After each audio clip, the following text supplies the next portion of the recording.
አልተኛም እንቅልፍ እኔ አውቃለሁ እኮ ይሄም እንዲቀር ብዬ እኮ ነው። አዎ ጠመጣሁት። አይ ጌታ ሆይ ምን ደስታ ልሰማለኝ ብዬ ነው ስሮጥ መጣሁት። ምን ደስታ በቃኝ። እኔ እንጃ ጋሼ፣ እኔ እርስዎን ማስቸገርም አልፈልግም። እኔ እርስዎ እየደከሙ ነው በዚህ እድሜዎት። እኔ ለምን ብለው ይደክማሉ እንዴ? ፍሬ ማለት እኔ ፍሬ አፍርቶ ባየው ጥሩ ነው፣ ግን ደግሞ አይደለም ይሆን አይደለም። ምን የቀሩት እኮ በጣም ብዙ ዋጋ ከፍለዋል። በጣም ብዙ ዋጋ እንዴ! ከዚህ ተነስተው እንደገና ያንን ሁሉ ነገር አልነበረበትም። ግን በቃ እኔ እንጃ።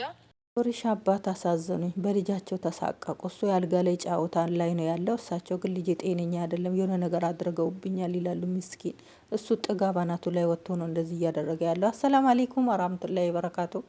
እንደውም የሌላ እምነት ተከታይ ሰላም፣ እንዴት ናችሁ?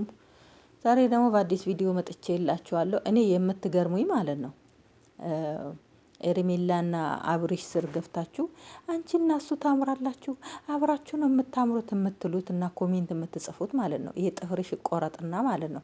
አንቺ ማለት እኮ እዚህ ገብታችሁ የምታበረታቱት ማለት ነው። አንቺ ዝሙትን የምገድፊ ዝሙተኛ የሆንሽ ስለሆንሽ ነው እንጂ ትክክለኛ አንቺ እምነቴ ዝሙትን አያበረታታም ብለሽ የምታስቢ ብትሆኚ ማለት ነው። ይሄ ልጅ ሚስቱ ትክክለኛ ህጋዊ ሚስቱን አስቀምጦ አራስ ልጅ ተሸክማ እዚህ ጋር መጥቶ አልጋ ላይ ሲጫወት እያጨበጨብሽ አታበረታችሁም ማለት ነው። በጣም ነው የምታሳፍሩት ማለት ነው። ለምን እንወሻሻለን? እያንዳንዳችን እኮ እቃ እያጠን በየሽንት ቤት እያጠብን እኮ ኑሯችን ለማሸነፍ ነው ስደት የወጣ ነው። ሩታ ግን ዛሬ ምንድን ያደረገችው? የአይጥ ማስታወቂያ እኮ ነው የሚመስለው ሩታና አብሪሽ ሲገናኙ ማለት ነው። ዛሬ ነፍስ ልክ የጠወለገ ቅጠል ላይ ውሃ ሲጨመር እንደሚነሳው እንደዛ አድርጋ እኮ ነው ሩታ አብርሽ ላይ ነፍስ ዘርታ ዛሬ እዚህ ቦታ የደረሰው። ሴቱ ነሽ፣ ለምንድን ነው በሴት ላይ የምትፈርጂው? ሩታ እንደዚህ ናት። ሩታ እኔ የማንም ገዳፊ አይደለሁም። እኔ የማንም እኔ በጭንቅላታቸው ይቆሙ ከፈለጉ ማለት ነው። ማንንም አልነቅፍም፣ ማንንም አልደግፍም። ትክክለኛውን ነገር ነው የምናገረው። ግን እስቲ ከአይምሯችሁ ጋር ሁኑ። እስቲ እያንዳንዳችሁ የምትፈርዱት ሴቶች ናችሁ። እኛ ዛሬ የተሻለ ኑሮ ቢኖረን ለምንድን ነው አንድ እርምጃ የሰው ሀገር ላይ ህይወታችን እድሜያችንን መስዋዕት የምናደርገው? ዛሬ ግን ተመልከቱ። እናንተ እዚህ ሰው ኩሽና ቁጭ ብላችሁ እነሱን ዛሬ የት እንዳደረሳችሁ አያችሁ። መፈጠርሽንም አያስታውስሽም። የአረብ ሀገር ሴት ናት እንዴ? ክብር እንኳን እየሰጠ አይደለም። ጭራሽ አንሶ ላይ እየተጋፈፈ ነው ሚዲያ ላይ መጥቶ ከሌላ ሴት ጋር ማለት ነው። እስቲ ቆይ እናንተ የሌላ እምነት ተከታይ ማለት ነው። እናንተም አላችሁበት። እንደው ማተብ አድርጓል ይሄ ልጅ፣ እሷም አድርጋለች። ይሄም ማተብ ተደርጎ ዝሙት ይፈቀዳል? ገብታችሁ እሰይ እሰይ ብላችሁ የምታጨበጨበት ማለት ነው። ለእምነታችሁ ክብር ይኖራችሁ። እስቲ እንደዚህ የወረደ አባትየው እየተሳቀቁ አባትየው እንኳን እንደው ለሩታ እንኳን የሚሏት ነገር አጡ። እባክህ አባዬ ይሄን ወረቀት ብቻ ይፈርምልኝ፣ እኔ ከሱ ምንም አልፈልግም አለች እያለቀሰች። እሳቸውን ማግኘትና ማውራት እየተሳቀች ማለት ነው። ለምንድን ነው እውነትን መገደፍ ያቃታችሁ? እውነት ለመናገር ለምንድን ነው የደከማችሁ? ለምን? የሰይጣን ተባባሪ ስለሆናችሁ። ሰይጣን ጥሮም ጥመትን ስለሚወድ እኮ ነው። እስቲ እንደው ከአይምሯችሁ ጋር አይምሯችሁ እኮ ዳኛ ነው። እቺ ልጅ ዛሬ እዚህ ቦታ አድርሰው መከራዋን አይታ የስንት ሰው ስድብ የቤተሰቦቿ ተወሩራ ስንት ነገር ነው የተባለችው ለሱ ብላ ማለት ነው። ያም አልተንገዳገደችም። ቀጥ ብላ ቆማ ዛሬ ወልዳ ለመሳም በቃች። እናንተ ግን እዛ ቁጭ ብላችሁ ትሳደባላችሁ። ምንም ጠብ ያረጋችሁት ነገር የለም። እያንዳንዳችን እያየን እኮ ነው በግሩፕ ላይ እየተደማመር መከራችንን አይተን እንኳን እንደዛም ዋጋ ከፍለን ሰዓት እየገዛን ሰብስክራይብ እየገዛን ስንት መከራችንን እያየን ስልካችን እስከሚፈነዳ እየተደማመር ምንም የለም።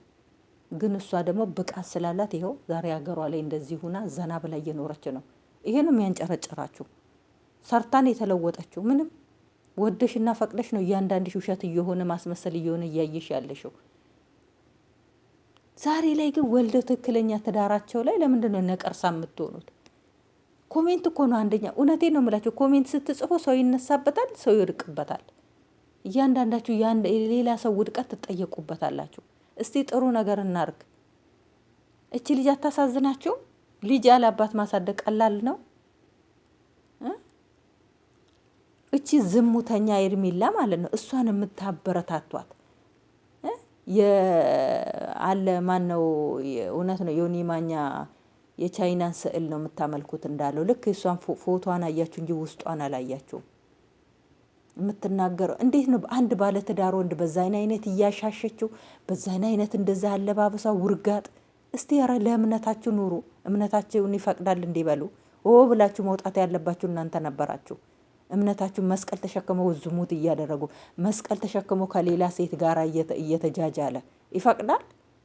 የኛ ሙስሊም ሙስተሂል ቁርአን ተሸክሞ ሴት ሲጨብጥ እንኳን አላየነው። ቀለል ያለው ነገር ማለት ነው። ገብታችሁ ሆይ ሆይ ብላችሁ የምታብዱት ማለት ነው። እረ ልቡና ይስጣችሁ። እስቲ ትክክለኛውን ዳኛ ዳኙ። አይምሯችሁ እንትን የሚለውን ዛሬ ላይ እርጉዙና ከጎና አልሆነም አይደለም። ሶሻል ሚዲያ ተጠቃሚ አይደለም። ዝም ብሎ ተራ ሰው እንኳን በጣም ደስተኛ ነው የሚሆነው። ሶሻል ሚዲያ ላይ ደግሞ ሲጠቀሙ ታውቃላችሁ፣ ቤቢ ሻወር የሚባል ነገር አለ። ጓደኞቿን ሰብስባ ገንፎ ምናምን የሚባል ብዙ ነገሮች አሉ። እጾታ በጣም ደስ የሚል ነገሮች አሉ። የኛ እምነት አይፈቅድም መቼም፣ የኛ ሙስሊሞች አይፈቅድም። ግን በእናንተ እምነት እንደዚህ አይነት ነገር ደስ የሚል ህይወት ደስ የሚል ነገር ማሳለፍ ያለባትን ቆዝማ ነው ያሳለፈችው። እንደገና ወልዳ እንኳን እየቆዘመች ነው ያለችው። ለምን ለመጨረሻ ሁለተኛ ደግማ ሰው እንዳታደርገው ነው እያደረገ ያለው። ለሴት ልጅ እኮ እንደዚህ አይነት ነገር ከባድ ነው። እናንተ ላይ ሌላ ሴት ደርቦ ሌላ ሴት እያቀፈ እንኳን አይደለም እንዴ ዞር ብሎ ሲያይ ራሱ ምን እንደሚሰማችሁ እያንዳንዱ ሴቶች ታውቃላችሁ። አንቺ ላይ መደረግ የማይፈልጊውን ነገር ሌላ ሰው ላይ ሲደረግ ጎሽ ብለሽ አታጨብጭቢ። ራስሽን የምትጠዩ ነገር ለሌላ ሰው እምጥይ።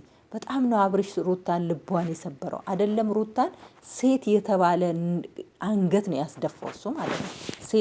ሴት እህቶች አለው፣ ግን ሴት እህቶቹ ላይ መደረግ የማይፈልገውን ነው ሩታ ላይ የሚያደርገው ማለት ነው። በዚህ ናህል ሴት ልጅ መስበር በዚህ ናህል ምንድን ያለው ባለፈው ከሁለታቸው ከኤርሜላና ከሩታ ምራጥ ሲባል እኔ ራሴን እያመኝ ነው የተጨናነኩ ነው ብሎ እኮ ነው ትቶ የሄደው። እንዴት ነው ልጁን በሆዱ የተሸከመች ዛሬ እዚህ ላይ ላደረሰች ብዙ ነገር ክፉ ደጉን አብረው ያሳለፏትን ሴት ትላንትና ሳምንት ላያት ሴት ጋር እንዴት ያወዳድራታል? ቂል በመሆኑ ማለት